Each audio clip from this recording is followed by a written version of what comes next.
नमस्कार शुभ सकाळ चलंतु आज किछि गुरुत्वपूर्ण खबर उपरे नजर पकाइबा। खबर उपरे नजर पकाइबा पूर्वरु चलंतु चैनल को जदि नुआ आछंती चैनल को सब्सक्राइब करी पाखरे आस्थिबा बेल आइकन को क्लिक करी दियंतु। ता सहित आपण केउ जिल्लारु देखुचंती ताहा नियाती भाबे कमेंट माध्यम रे जणाई देबे। चलंतु आउ डेरी न करी खबर उपरे नजर पकाइबा। प्रथम खबर, केंद्र सरकार राशन कार्ड धारकंक तालिकार एक व्यापक काटछाट आरंभ करिसंती। खाद्य एवं साधारण बंटन विभाग प्रथम थर पाई राशन कार्ड धारकंक एही तालिका प्रस्तुति करिछि जेउ माने मागणा शस्य बड़ी सुविधा पाई योग्य होई न थांती। एही तालिकारे प्राय 1,17,00,000 लोक अछंती बोली जणा पड़िछि। एक रिपोर्ट अनुसार विभाग रे जणे अधिकारी कहिसंती जे एही तथ्य आधार रे राज्य गुडी को अयोग्य हिताधिकारी को हटेई पारिबे, जहा द्वारा अपेक्षा तालिकारे थिबा असहाय लोक माने जातीय खाद्य सुरक्षा आईन अनुसार लाभ पाई पारिबे। एनएफएसए डैशबोर्ड अनुसार अगस्त 19 सुधा 19,17,00,000 राशन कार्ड जारी करा जायछि,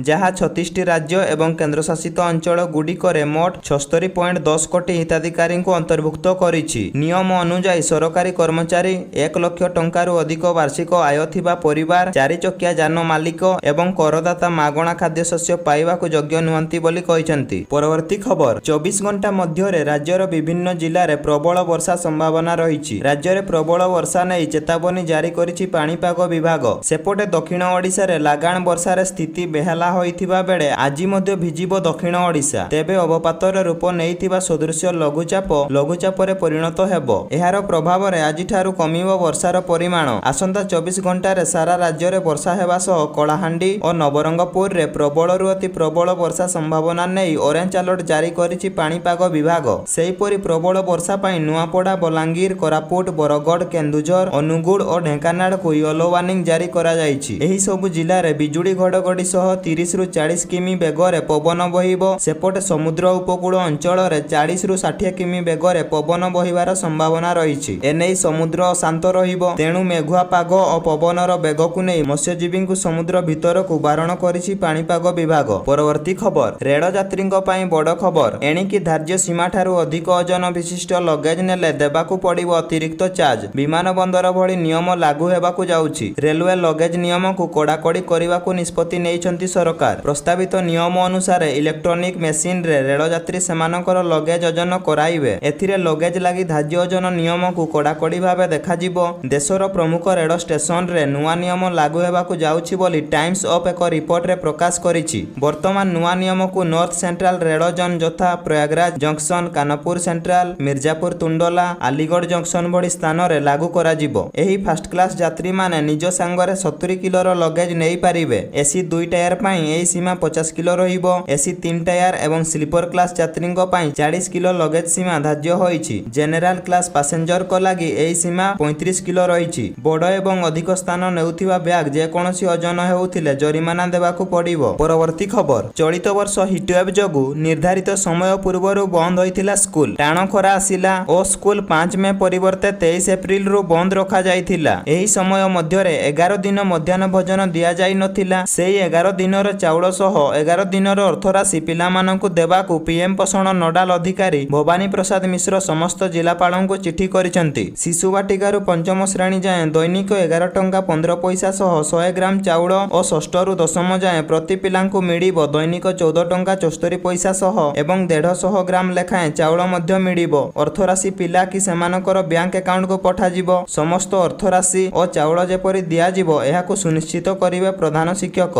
परवर्ती खबर, गोटिए दल गढ़ंतु 2 घंटा मध्यरे कोटिपति हुअंतु। आपण टीवी रे एही कथा निश्चय सुनिथिबे। जेतेबेले एक ऑनलाइन गेमिंग ऐप विज्ञापन देखा जाए लोकमानंकु समान भाबरे प्रलोभित करा जाए। अनेक समस्या सहित संघर्ष करुथिबा लोकमाने कोटिपति हेबार एही फासरे पड़ी जांती। निज टंका निवेश करिबा आरंभ करंती, तापरे एही ऑनलाइन फासरे फसी निजर रोजगार हराई थांती। एही समय रे संसद रे ऑनलाइन गेमिंग संपर्कित एक बिल आगत होईछि। एथिरे ऑनलाइन गेमिंग एवं विज्ञापन उपरे प्रतिबंधक लगाइबा विषय रे आलोचना करा जायछि। भारतीय ऑनलाइन गेमिंग इंडस्ट्री रे हेबाकू जाउछि बड़ परिवर्तन। खूब शीघ्र सरकार करि पारंती बड़ परिवर्तन बोली जणा पडुछि। एही परिवर्तनर कारण हेबो ऑनलाइन गेमिंग बिल, जहाकू केंद्र कैबिनेट अनुमोदन करिछि। जदि एही बिल पास हुए तेबे एहा टंका माध्यम रे खेला जाउथिबा ऑनलाइन गेम उपरे सीधा सड़क प्रभाव पड़िबो। एहा जोगु गेमिंग इंडस्ट्री रे 2 लाख चाकरी भी हराई पारंती। परवर्ती खबर, केंद्र सरकार बुधवार ଲୋକସଭାରେ 3ଟି ଗୁରୁତ୍ୱପୂର୍ଣ୍ଣ ବିଲ୍ ଆଗତ କରିବାକୁ ଯାଉଛନ୍ତି। ଯଦି ପ୍ରଧାନମନ୍ତ୍ରୀ, ମୁଖ୍ୟମନ୍ତ୍ରୀ କିମ୍ବା କୌଣସି ମନ୍ତ୍ରୀଙ୍କୁ କୌଣସି ଗୁରୁତର ଅପରାଧିକ ମାମଲାରେ ଗିରଫ କରାଯାଏ,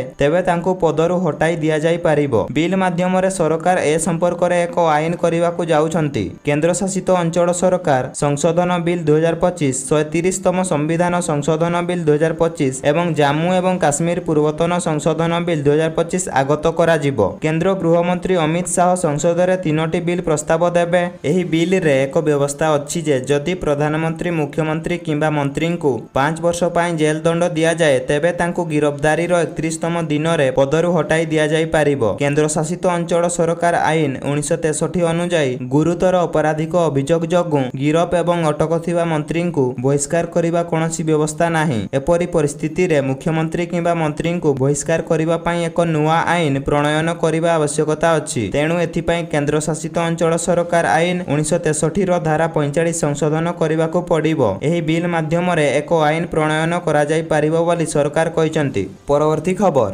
ଯଦି ଆପଣ କୌଣସି ବିପଦ ବିନା ଏକ ସୁରକ୍ଷିତ ନିବେଶ ଖୋଜୁଛନ୍ତି, ତେବେ ଭାରତୀୟ ଡାକ ବିଭାଗର ଗ୍ରାମ ସୁରକ୍ଷା ଯୋଜନା ଆପଣଙ୍କ ପାଇଁ ଏକ ଉତ୍ତମ ବିକଳ୍ପ ହୋଇପାରେ। ଏହି ଯୋଜନା ବିଶେଷ ଭାବରେ ସେହି ଲୋକମାନଙ୍କ ପାଇଁ ଡିଜାଇନ କରାଯାଇଛି ଯେଉଁମାନେ କମ୍ ଆୟ ସହିତ ମଧ୍ୟ ଦୀର୍ଘକାଳୀନ ପାଇଁ ଏକ ବଡ଼ ପାଣ୍ଠି ସୃଷ୍ଟି କରିବାକୁ ଚାହାନ୍ତି। ଏହି ଯୋଜନାରେ ସବୁଠାରୁ ବଡ଼ ବିଶେଷତ୍ୱ ହେଉଛି ଯେ ଦୈନିକ କେବଳ 50 ଅର୍ଥାତ୍ ପ୍ରତି ମାସରେ 500 ନିବେଶ କରି ଆପଣ ମ୍ୟାଚ୍ୟୁରିଟି 35 ଲକ୍ଷ ପର୍ଯ୍ୟନ୍ତ ପାଣ୍ଠି ପାଇପାରିବେ। ଗ୍ରାମ ସୁରକ୍ଷା ଯୋଜନା କ'ଣ ଶୁଣନ୍ତୁ। ଏହି ଯୋଜନା ଭାରତୀୟ ଡାକ ବିଭାଗର ଗ୍ରାମୀଣ ଡାକ ଜୀବନ ବୀମା ଅଧୀନରେ କାର୍ଯ୍ୟ କରେ, ଯାହାକୁ ଗ୍ରାମୀଣ ଏବଂ ଅର୍ଦ୍ଧ ସହରୀ ଅଞ୍ଚଳରେ ଲୋକମାନଙ୍କୁ ଧ୍ୟାନରେ ରଖି ସ୍ୱତନ୍ତ୍ର ଭାବରେ ଡିଜାଇନ କରାଯାଇଛି। ଏଥିରେ ଆପଣ ଅତି କମ୍ରେ 10,000 ଏବଂ ସର୍ବାଧିକ 10 ଲକ୍ଷର ବୀମା କଭର କରିପାରିବେ। ବୟସ ସୀମା ବିଷୟରେ କହିବାକୁ ଗଲେ 19ରୁ 55 ବର୍ଷ ପର୍ଯ୍ୟନ୍ତ ଯେକୌଣସି ଭାରତୀୟ ନାଗରିକ ଏହି ଯୋଜନାରେ ସାମିଲ ହୋଇପାରିବେ।